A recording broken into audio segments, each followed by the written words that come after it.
Hello, this is Gil. Gil, Pastor Paul Begley, we're live on the air. How are you? Hey, Paul, how's it going? I'm doing great, doing great. Oh, we're just so glad you're with us today. We have a great crowd of folks that are here and very, very much anticipating this broadcast, this show today. There's so much going on, and so we're so glad to have you. Did you get my emails on the data I sent you? Yes.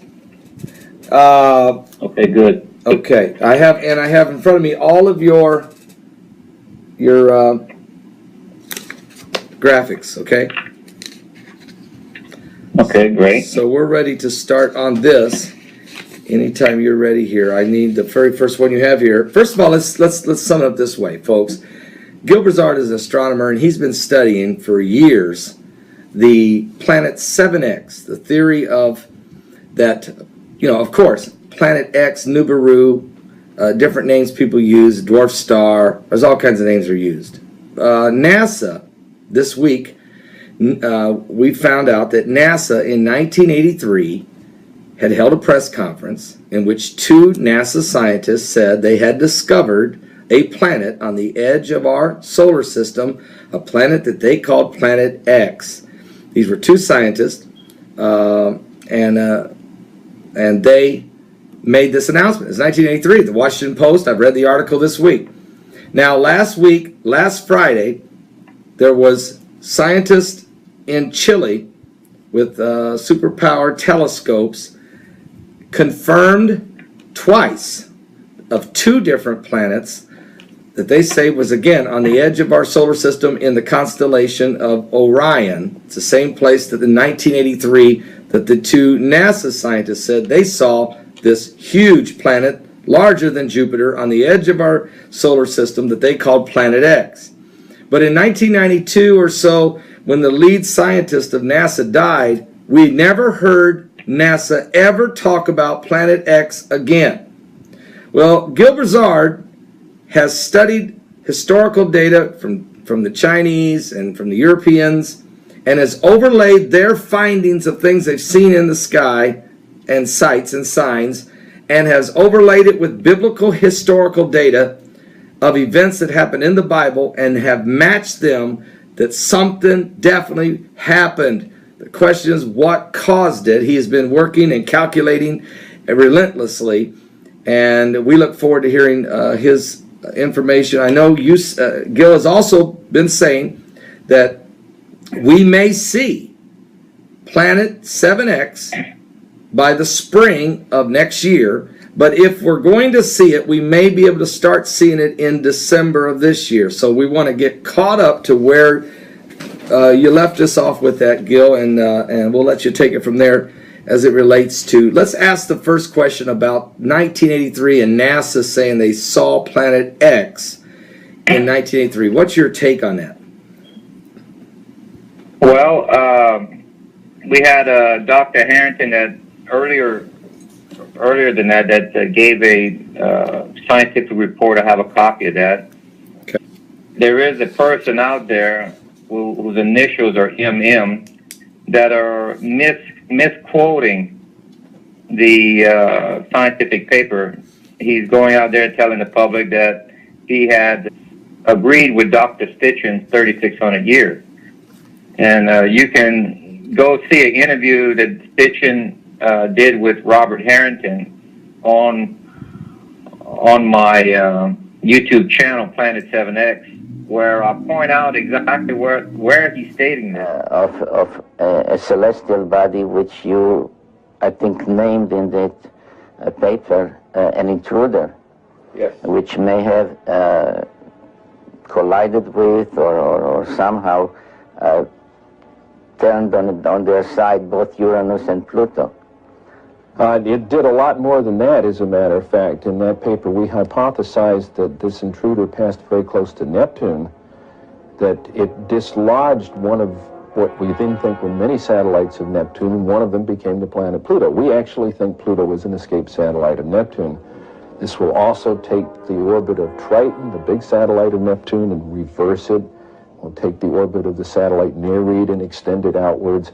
we can produce all of the observed aspects of the satellite system of Neptune plus Pluto's orbit just with this one single intruding planet. I think, Dr. Harrington, you have a pretty good picture, at least in your own mind, of what we are talking about, a big planet, a small planet. Well, if it is in the kind of orbit that we describe here, it would have to be a planet that would have a mass something like 3 to 5 times the mass of the Earth. This would put it intermediate between the gaseous planets like Uranus and Neptune and the terrestrial planets that we have in the inner part of the solar system. So if this planet turns out to be in a 3,600-year orbit, then its mass will be correspondingly larger. But we're talking about something that's a perfectly reasonable kind of planet. It looks like a good, nice planet, small enough that it's not going to be completely enveloped in gas, so it's perfectly capable of supporting life forms of one kind. And what he's exactly stating, he's stating that it cannot be 3,600 years because it would have to be many times larger than Jupiter, and that the object that he's talking about is closer to 6 times the diameter of Earth. And in his white paper report, which the same person with the initials MM points out, that he claims is in his report that he says Dr. Harrington is giving 3,600 years. In the report, he says 1,100 years. Okay? Approximately. Okay. Okay? This was some guidelines that they're using to try to find it. Guidelines, you have to start somewhere. They're not factual until you have some more data or even a sighting. So Dr. Harrington was pretty much the closest and the one that brought it to the front page with real something with close to real data as he could, you know. And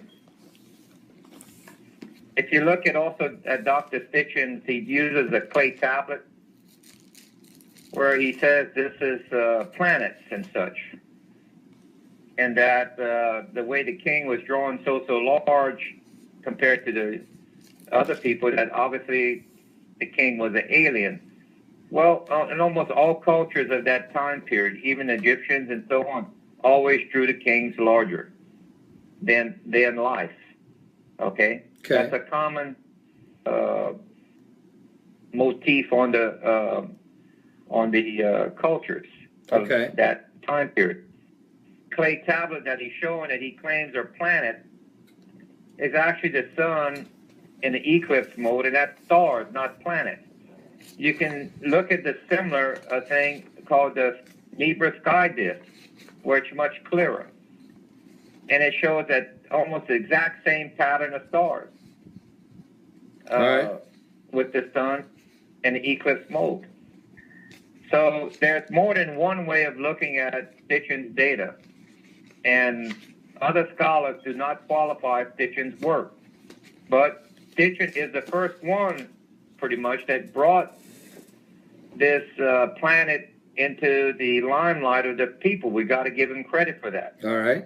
What year? What year did he bring it? What year was that?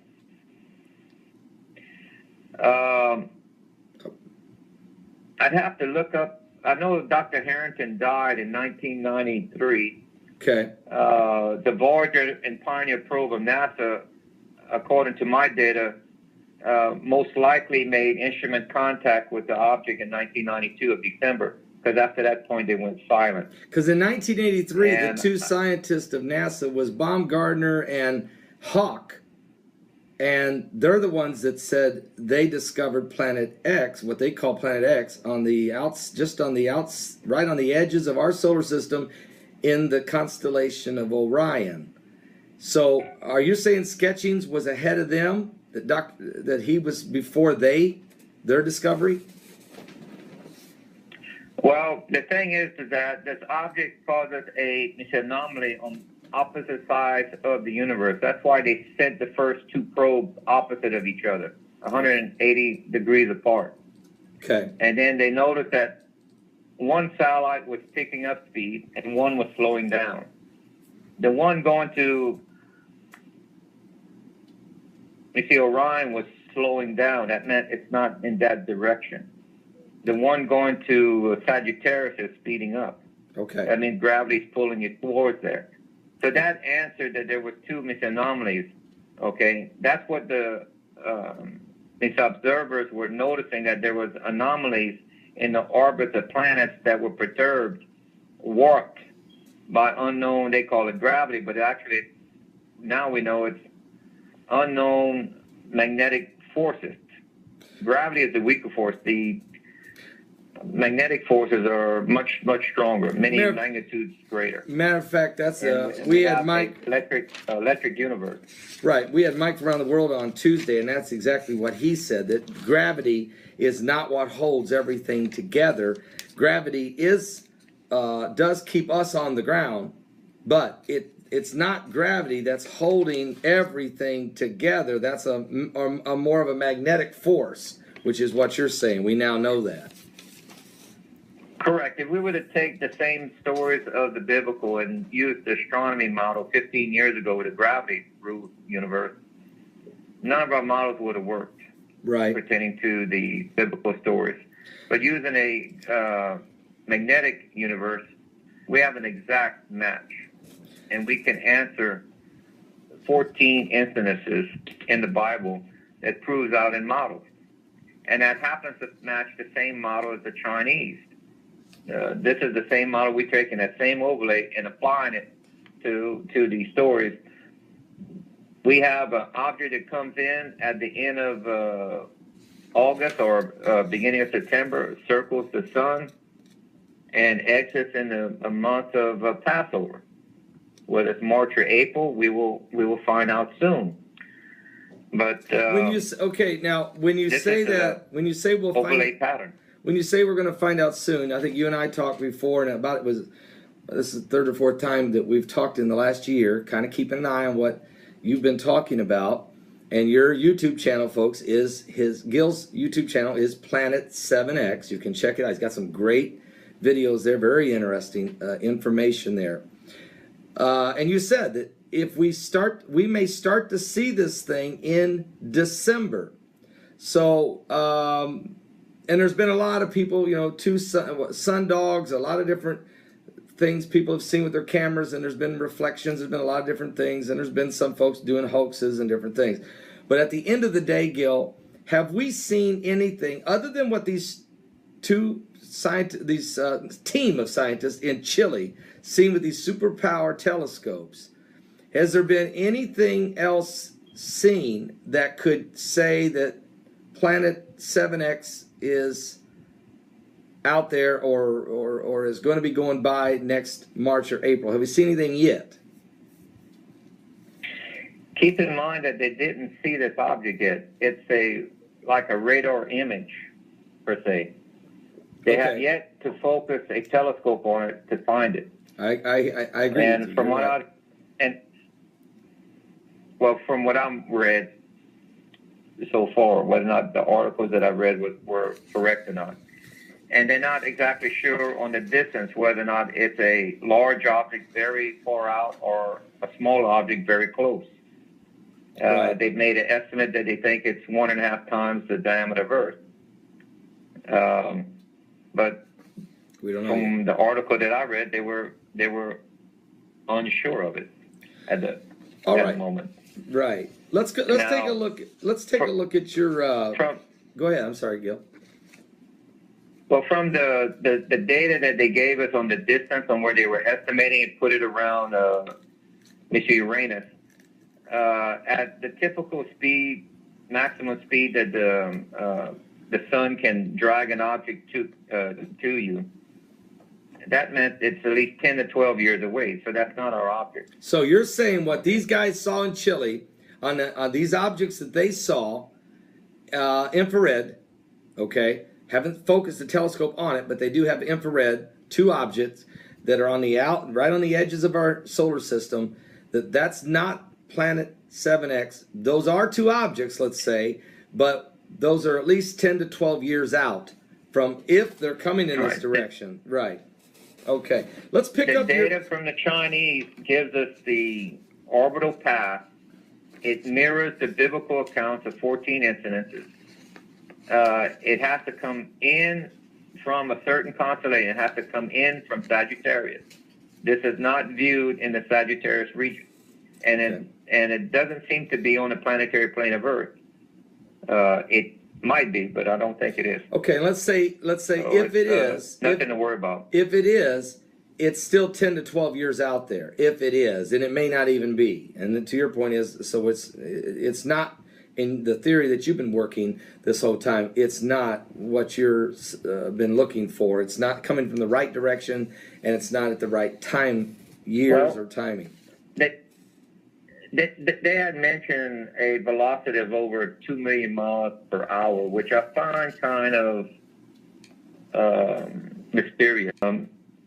You can, and why visually is just one of the ways that we rely on that object gets there. Look at the volcanic activity and the earthquakes. They're outrageous. They're in an exponential rise. Right.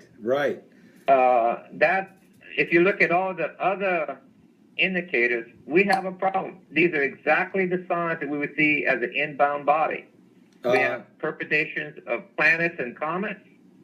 Those are recent reports. Something is warping the orbits of comets, and that can only be a planetary body. And the planet's on the opposite side of Earth. All right. Where Gil, these comets are being warped at. All right, Gil, hang on a second. What is it? Gil, you've got some these graphics here. Let's walk us through here this presentation. If you look at page 11 there that I showed you, it shows you how they can block our view. This is laboratory tests showing how they can cloak an object that's right in front of you by bending the light around an object. And it shows a person's hand where it looks as if there's a hole in a person's hand or a pencil in front of this laser, and you can't see the section that's in front of it because it's bending the light around and capturing the view behind it and portraying it in front of it. And this is done today, and our government thought it's 30 to 50 years ahead of this. So let me ask you. So it's quite easy. So you're saying that even if Planet 7X is in view right now, let's say it could be viewed right now, that the United States government can use this new technology to show you what's behind. It's like putting my hand up, and yet they have the technology right now to bend light to see what's behind my hand, and then to put that in front of my hand, and so my hand becomes invisible. So you're saying they have the ability to bend light, and so when people look up through telescope or look up through the lenses there, it don't show the object. But the stars are all in the right spot, the constellations are correct, and it looks like there's nothing there, but it could actually be there because that technology does exist right now.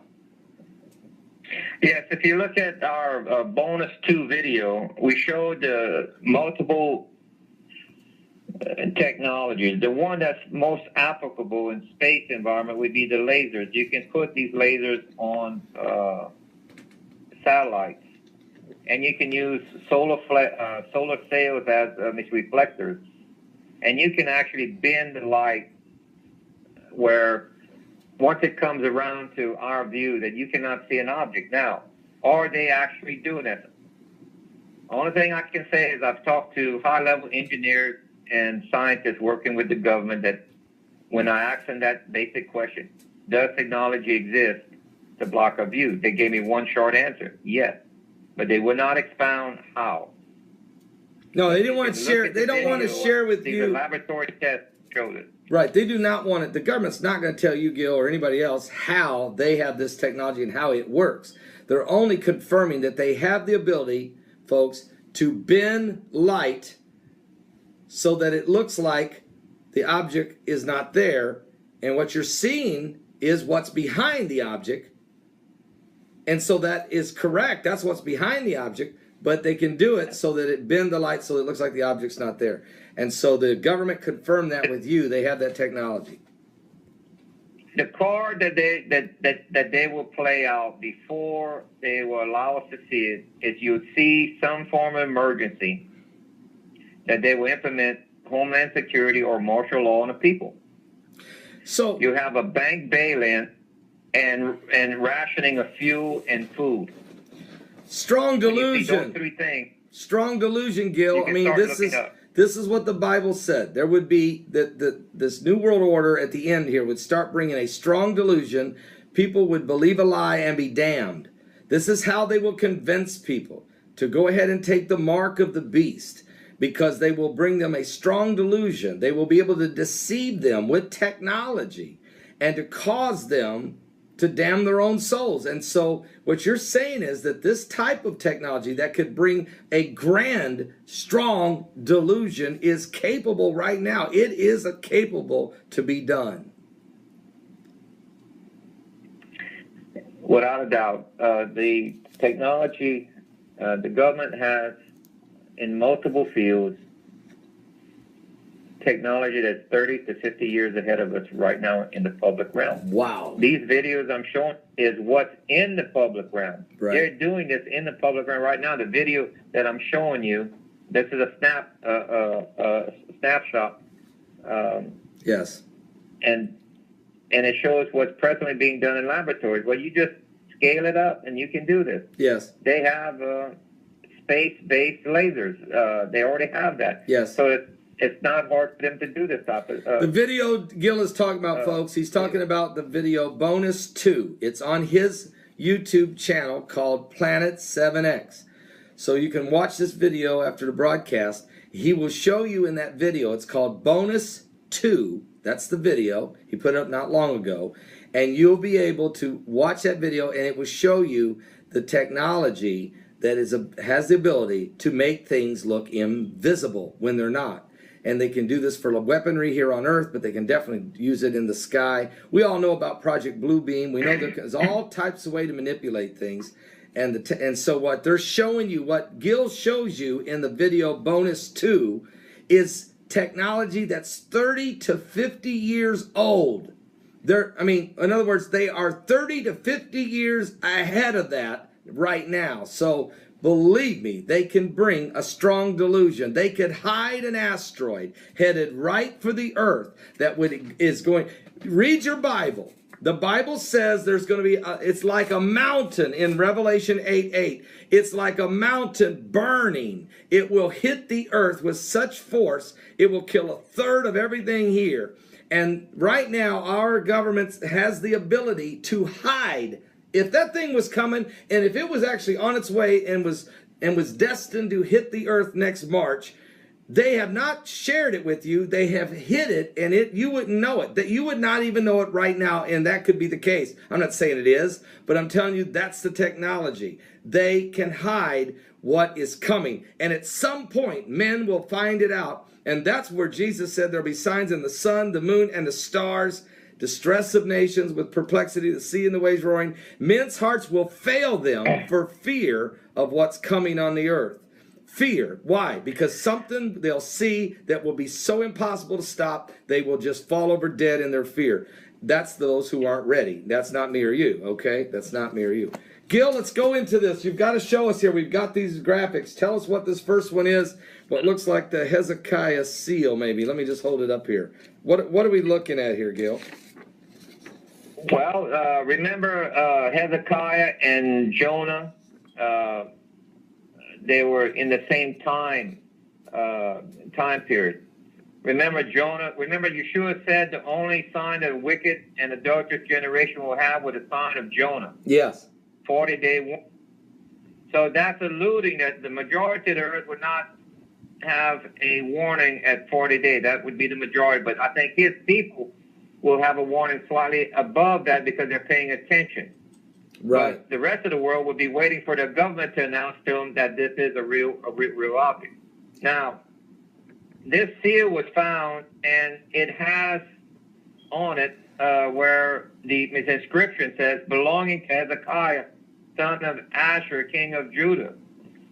And if you look at it carefully, it shows a winged disc in the center of it. I see that. All right. Remember how I showed you on page 3 of the graphic where I showed the shadow went backward, how Earth tilted 26 to 28 degrees, just like the Nibiru disk of Joseph of Egypt. It shows that Earth tilted 23 to 26 degrees. I can prove Earth tilted 4 times in its history now. And in Hezekiah's seal, he was given 15 more years to live. On his seal, he put this winged disc. The wings just show movement or flight in the sky, the disc showing our planet. That it was significant, and it changed the calendars to 360, 365 and a quarter days. So that's additional confirmation of what I was telling you, that this planet passed during Hezekiah and Jonah's time period. And here's the, so that's the seal. That seal has just been discovered not long ago, the Hezekiah seal with this winged looking object.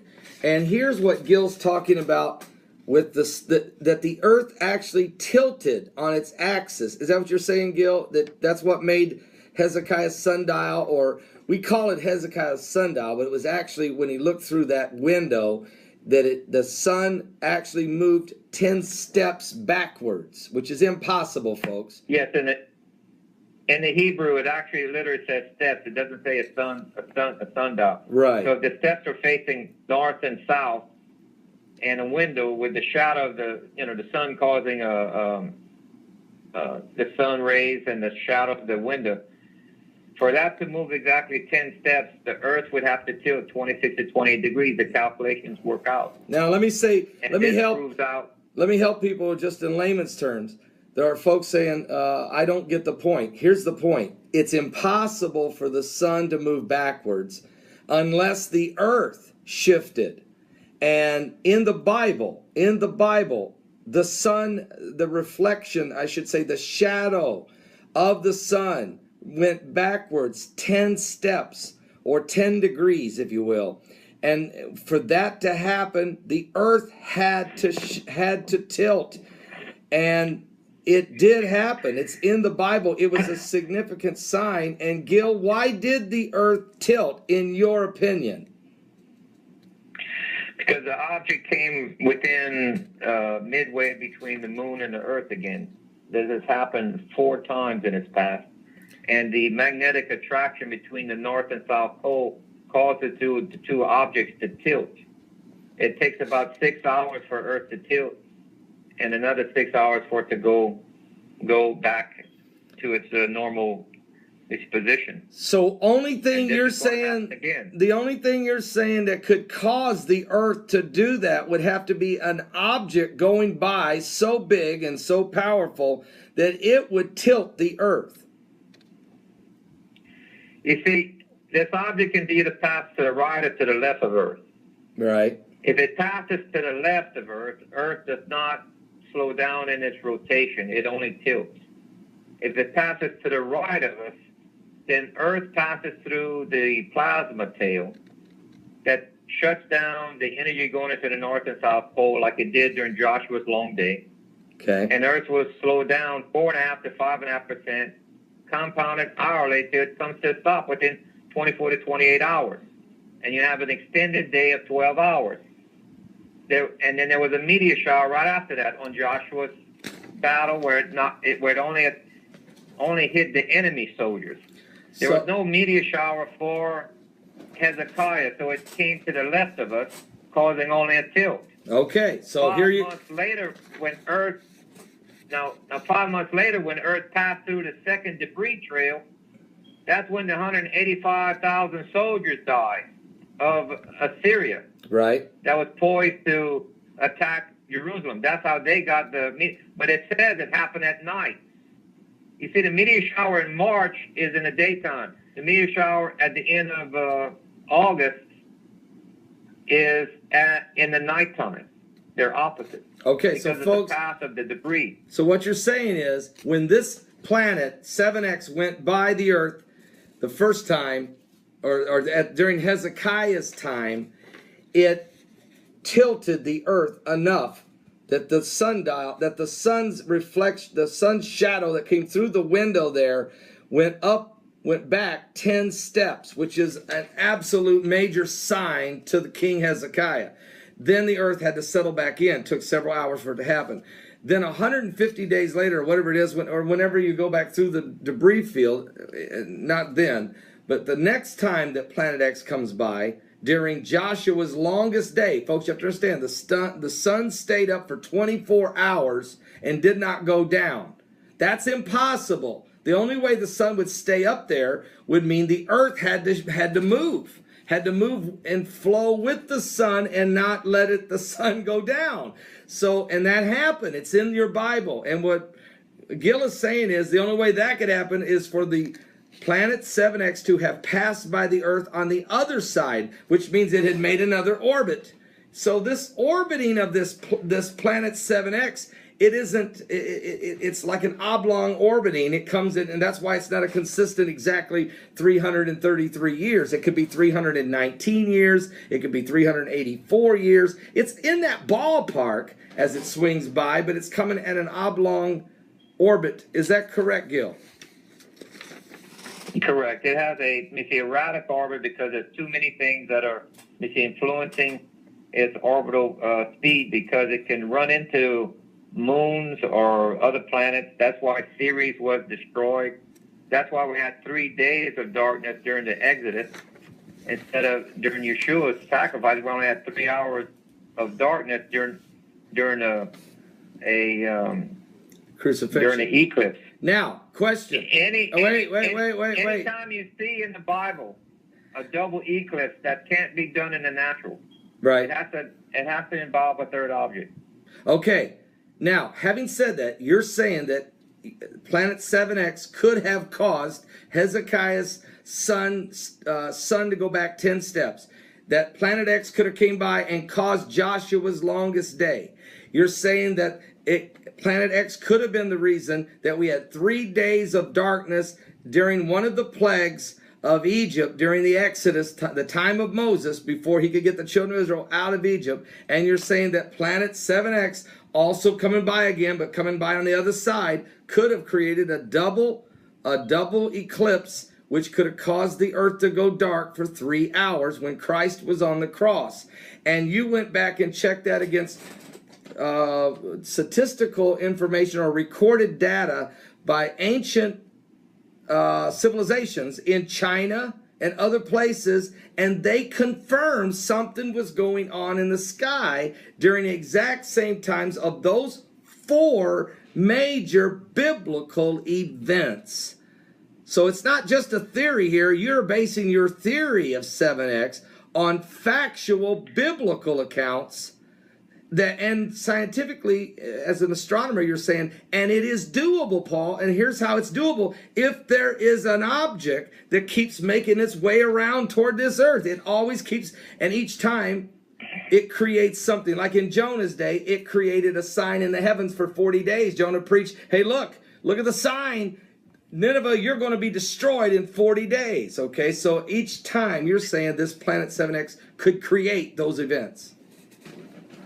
Well, Paul, let me quote a famous astrophysicist, okay, Neil deGrasse Tyson.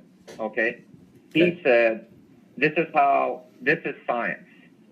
He says, if you can observe phenomenon in space and show that it's repeatable in a model, he says that is science. That means it's following the orbital mechanics, Kepler's law of the planetary motion, and every other rule that we found provable. We have the model because of the Asian astronomers, the Chinese, the Korean, and the Japanese astronomers, of a segment of this orbit that gives us an elliptical path. This same object, when we overlay it into the 14 biblical accounts, these eyewitness accounts, we can build a model that follows the exact storyline. How Earth has slowed down, how the shadow went backwards, how do you get a 3-hour eclipse during Yeshua's sacrifice, how do you get 3 days of darkness during the Exodus, and so on and so on. 14. We have a model that works. 14 biblical accounts. You have a model that matches how each thing could happen, and scientifically it is proven it could have happened. There has to be an object. God is using some type of an object, some type of a planet or something dark, something that can swing by and can create and can affect the earth in a way to create these 14 different biblical accounts. Go ahead.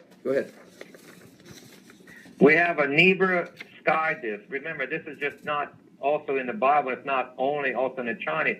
We have artifacts like the Nibiru sky disk. It's made in Germany.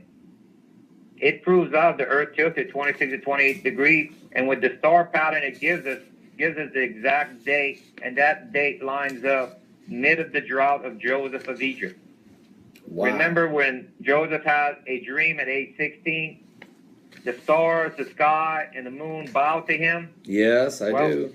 That word sun is actually illuminated body, because you can't see the stars out when the sun is out.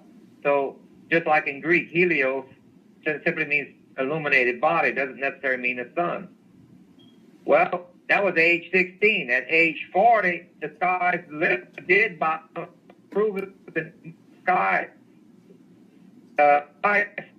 Because your viewpoint from Earth would be the skies bowing, and the illuminated object is our comet-like planet.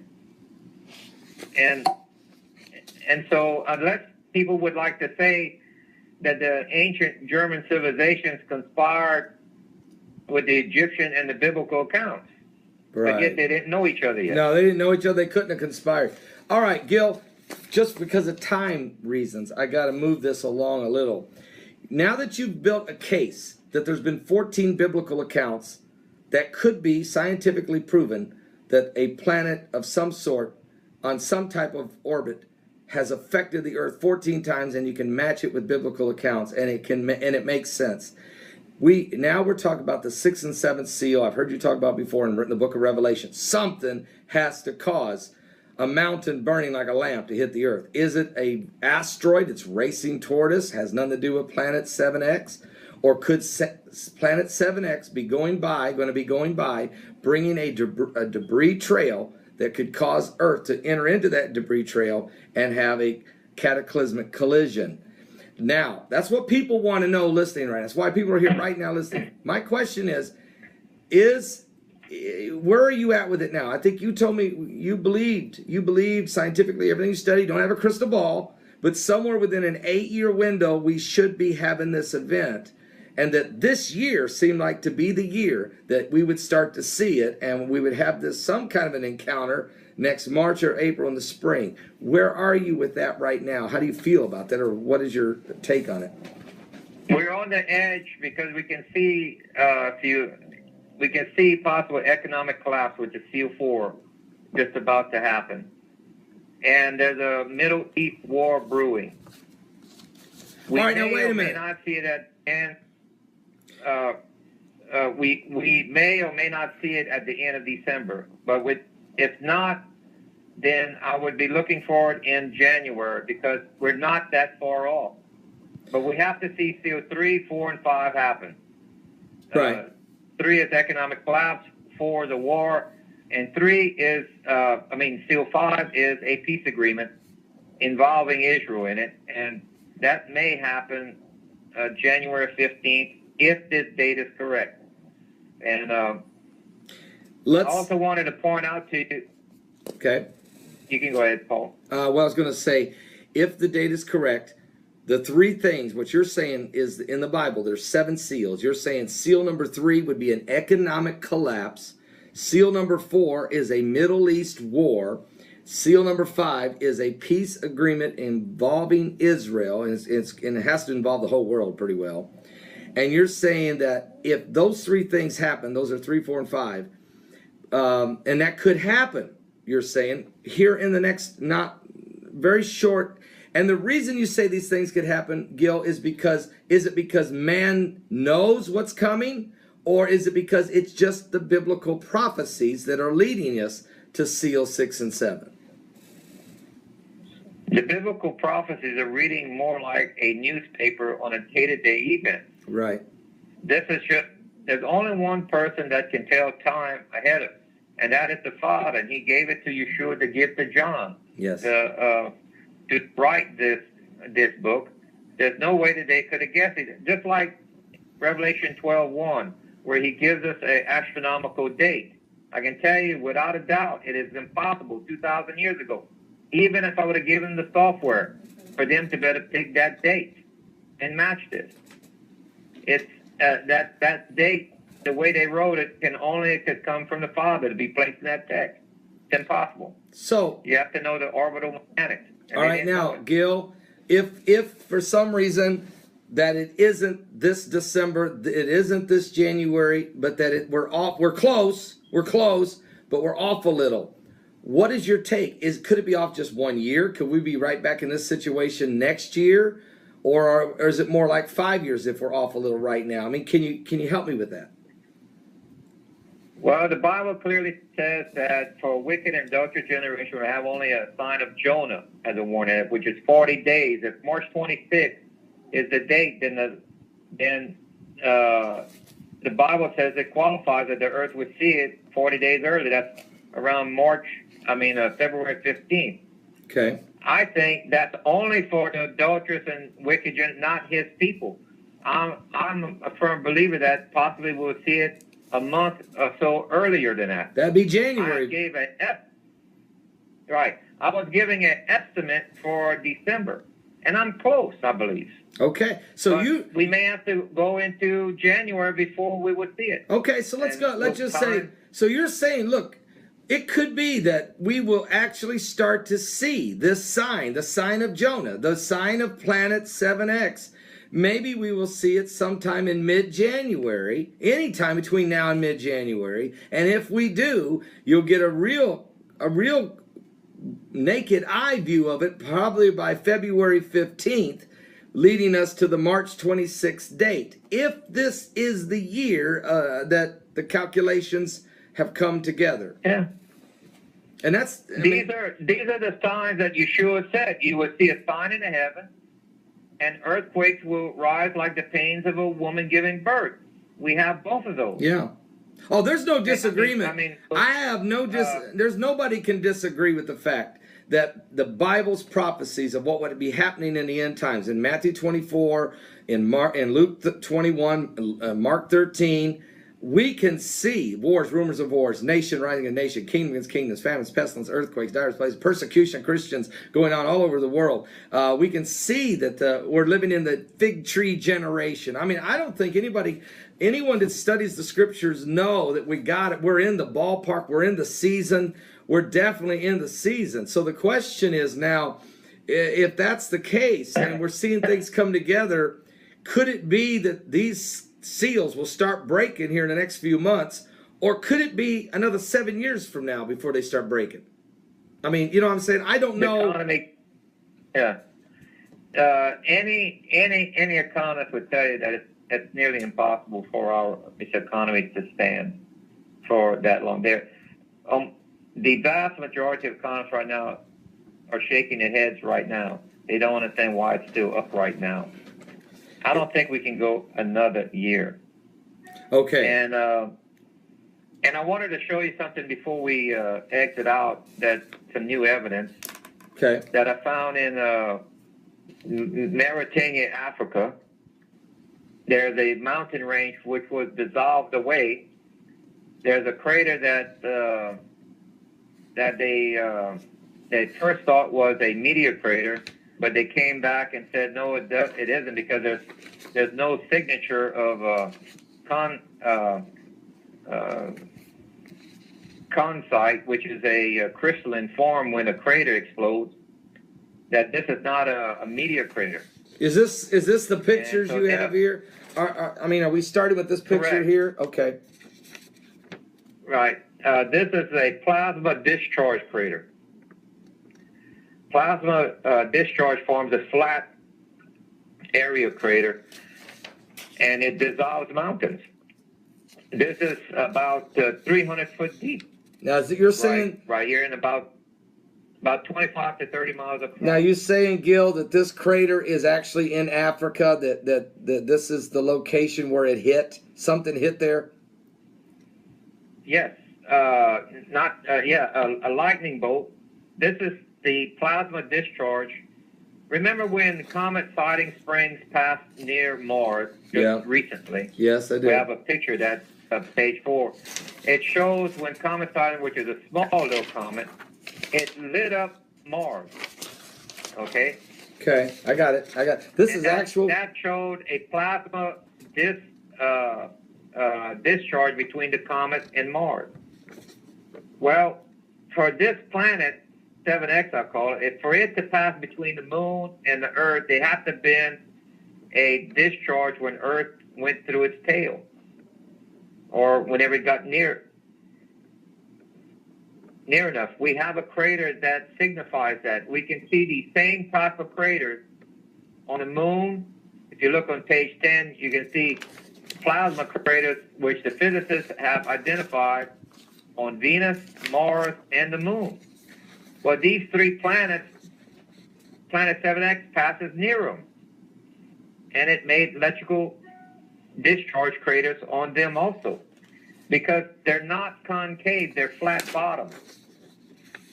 And that's the difference between a meteor crater and a plasma discharge. I got it. So a plasma discharge crater. A plasma crater creates a flat, what looks like a flat crater, but it's not down deep into the earth. It's discharge. It's a powerful hit of a bolt of plasma. A crater from a meteorite will literally create a crater that goes down into the earth, and it's quite obviously that something hit the earth that with matter, if you will. So there's a different residue. It leaves a different shape. This is a flat crater compared to a deep crater, which means this was not a crater from a flying asteroid meteorite. This was a crater from a plasma discharge. And you're saying that the same thing happened on the moon when comet sliding spring went by Mars. Excuse me, when it went by Mars, there was an explosion there. It's because it was a plasma discharge. Is that correct? Correct. Okay, and correct. So I mean, and this crater, because they cannot explain it, because they don't have the item that would, scientists cause and effect. But we're already proven we have a planet that comes around here. Now, where is the effects of a plasma discharge? I found it. It's in Africa, right? That's 25 to 30 miles across. That's a lightning bolt that hit the Earth between the two planets. Now, we are going to see this again. Here's the plasma crater on Mars that Gil's talking about. When the comet sliding spring went by Mars, it released a plasma crater, a plasma charge. It created this crater. This is actual pictures from Mars of a crater. And the crater was caused by a plasma discharge. What Gil is saying is, in Africa, we have almost an identical plasma crater that looks just like the one that was on Mars, which means something went by that could release the same plasma discharge. And if that's the case, and we know that planet 7X, according to Gil, if his theory is correct, went by and caused 14 biblical events. If this just happened, which we got videotape of it, folks. As a matter of fact, he's got a still picture. I'm going to show it to you again. And I'm just trying to help everyone understand what... I'm in the wrong house. Yeah. I'm sorry. Are you still there, Gil? I hear you. Okay. He's not sure, Somebody here? He's not sure. Yes, I'm sorry, I have to answer the door. Okay, go ahead while I get the picture of the moon here. Mars, this explosion here, and I have it. Right here it is. All right, so what Gil is saying is this same crater in Africa created by something that went by the Earth and released a plasma discharge. That same crater is on Mars that just in the last year, a that something went by Mars and released a plasma crater exactly like the one in Africa. Well, here's what we know was going by Mars then. The comet sliding spring. And this is actual still shots of, there's Mars, and there's the sliding spring going by. And then there's Mars as the sliding spring gets this close and releases a charge. This is the actual footage. This is the still picture of what it looked like as that comet went by. So his point is this: if this has already happened, if this has happened about a year ago, is this planet on its way toward the Earth right now? And does NASA know it? Does our governments of the world know it? Are they hiding it from us with this bending the light technology? Or is it just they don't know it, and it's about to happen anyway? And what does that mean? Or, whenever they view the bonus 2 video or bonus 1, whichever. I think it's bonus 2. We actually show the video of this this plasma discharge, the video of Mars and comet sliding springs effects. And I sent you the video for you to take a look at as well. Is it on? I know a lot of people out there are having difficulty helping to convince family members that that the Bible is real, and that this event that's fixing to occur on Earth is going to be real. So we had a professional producer of a film produce a video, and that helps break the ice. It doesn't explain everything, but it helps break the ice to a family member. And did you send that to me? Did you send that to me, Gil, in my emails? Yes. Okay, because I have sent. I sent you the DVD, and it's in the mail. Yes. Okay. You should have had it already. If they can go to my webpage, planet7x.net, and they can either download it or order the video. We have a 2-for-1 sale for the holidays. Okay. For people to give it to their pastors or give it to their other friends that need to know this.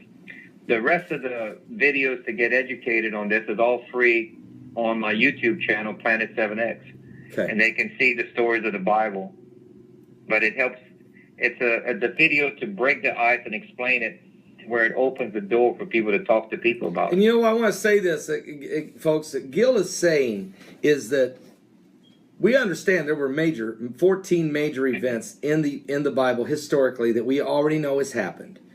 We don't have to try to explain it to people because it already took place. The problem we have when you're talking the end days is trying to explain to people what we just read to you today, the breaking of these 6th and 7th seals, when things are going to hit the earth. Even though Jesus said it was going to happen, as I've quoted 1,000,000 times in the Gospels, even though John saw it in the book of Revelation, it's tough to try to explain that to family members who don't even believe maybe that the world's ever going to come to an end. This is, they don't understand, they don't believe. And so what Gil is trying to do is trying to help people understand that the Bible, and he's not predicting the day nor the hour. He's not predicting the day or the hour. He is scientifically analyzing what could possibly happen. But what he is saying is the events that the Bible prophesies to happen in Revelation is provable and is going to happen. We can prove it. We know it's going to. It's not a fairy tale. The book of Revelation is not something you throw throw it aside and say, I don't worry about it. It is going to happen, and they need to know it is, and they need to give their lives to Jesus Christ, to Yeshua, to give their life to Christ, because we are living in the last days. And as Gil says, we may be living in the very, very last days as time is running out. It may be sooner than any of us really understand or know. And that's what you're saying, right, Gil? Yes, but you remember in Revelation when it says the 4 angels hold back the winds? Yes, well, I read that today. The only way for the winds to be held back is if the rotation of the earth is stopped. Let me read that. Joshua's long day. Let me read that, Gil. It's Revelation 7. It's in between the sixth and seventh seals. It says these words in Revelation 7, verse 1. And after these things I saw 4 angels standing on the 4 corners of the earth, holding the 4 winds of the earth, that the wind should not blow on the earth, nor on the sea, nor on any tree. Now, folks, that is impossible. The wind is always moving right now. It does not stop unless God says, I want to stop it, and he stops it by using something. And what Gil is saying is, it is scientifically possible that if Planet 7X goes by, it could cause the wind to stop for a period of time, whatever that is. When Earth is entering the plasma tail, we will start to slow down 4.5 to 5.5% compounded hourly for the next 24 to 28 hours. And you have Earth stopping at that time period. You also have a 12-hour delay in Earth's rotation. You have 12 extra hours of night on the Jerusalem side and 12 extra hours of daylight on North and South America side. Remember where it says in the Bible, it says, I shall turn the day into darkness and night into day. It says that. It tells you, it tells you, and remember where he says he comes mid of night. Yep. Not midnight, but mid of night, mid of a 24-hour period. That meant Jerusalem is on the nighttime side.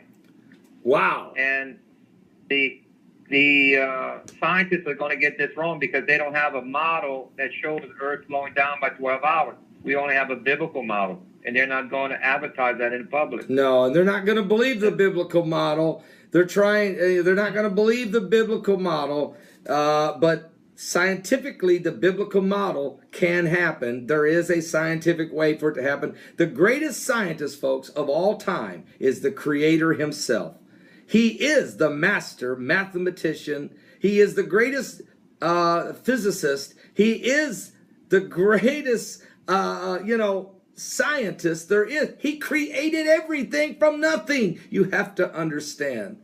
Gil, I got to let you go. Again, your YouTube channel is Planet 7X. And again, where's your website at again? Planet7x.net.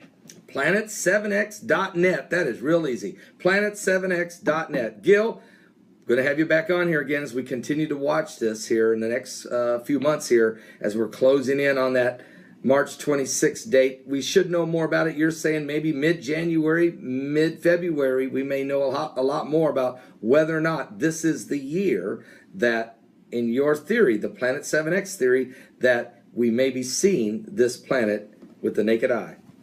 We need to be attentive and look. We know what to look for now. This is a sign of Jonah. Yep. And his people who are attentive will see it before the government announces it.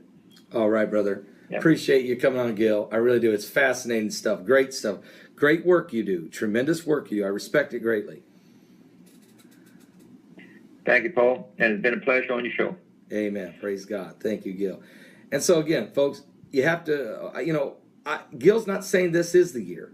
He believes strongly that this has a high probability of being the year. And that's why he looks at the economic collapse. He looks at the Middle East chaos. Look at the chaos in Iraq and Syria. Look at really, we're on the brink of World War III with Turkey and Russia and Ukraine and the United States backing out and the inconsistencies of the Obama administration, the Arab Spring 4 years ago. Look at the economy. Look at the volatility of the currencies of the world. And you hear world leaders talking about a new world order, a one world government, a one world currency. I mean, literally, folks, and look at the cultural breakdown of the world. Our cultures are collapsing. And look at ISIS, how they're not just running around in the land of the Babylon, in the Babylon prophecy, but this is like a mold. It's like an infection. It's spreading the world. It's destroying. It's putting fear in America, in the Western nations, in Europe, France, Germany, England, Australia, everywhere, Canada, people are afraid of this growing thing called ISIS, this radical Islamic jihadists. Yet we have world leaders that won't even mention it, won't even say the word. I mean, it's insane what we're witnessing. And we got Israel being completely surrounded by armies, which Jesus said would happen in the Bible in Luke 21 when he says, when you see Jerusalem compassed about with armies, know that the desolation thereof is nigh. For these are the days of vengeance. I mean, I don't know what else to say. But is this the year Planet 7X? This is Gil's term, Planet 7X. Is this the year that swings by? Is it about ready to happen, or is it another year away? Is it another 7 years away? Is it another 17 years away? I don't know. I can say this, the things that this Bible says is going to happen is going to happen. I can't myself scientifically figure out what makes it happen. I'm getting a better feel of it. I mean, I'm very interested in this stuff, but at the same time, I don't know if that's what makes it happen, but I know it's going to happen, and I can see the signs leading up to it happening. And so I'm not a skeptic on whether the Bible will come to pass. I'm a total believer in the Word of God coming to pass.